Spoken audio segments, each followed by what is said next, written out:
So peregrine falcons were completely gone from the eastern U.S., so east of the Mississippi, by the time the 1960s rolled around. And that was largely because of DDT, which is a pesticide that we were using on farm fields, on trees, in yards. And this pesticide really had a lot of consequences for wildlife. The chemicals build up in their body and cause their eggshells to be very brittle.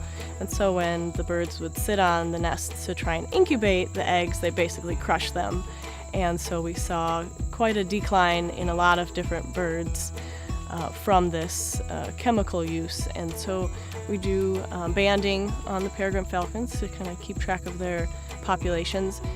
They historically nest on tall cliffs and mountains, but we found that they've taken very well to tall buildings in the city. So when we began reintroducing peregrines to Michigan in the 1980s and 1990s, we brought them into these cities and put them on the skyscrapers, and they love living in the cities. There's good food to eat, there's great places to nest, and so they're very happy.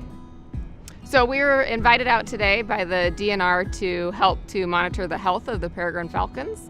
So when we arrive, they'll remove the falcons from the nest, the chicks, and we'll perform a physical exam on the chicks, treat them for any ectoparasites, look for any health problems, as well as we collect blood from the chicks, and we'll evaluate that and make sure everything looks good and healthy.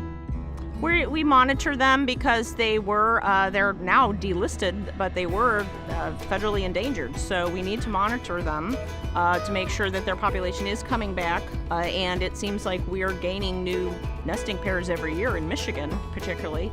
But we need to keep track of, where they're going after they're fledging from here, and if they're coming back, and just to know that they're doing okay.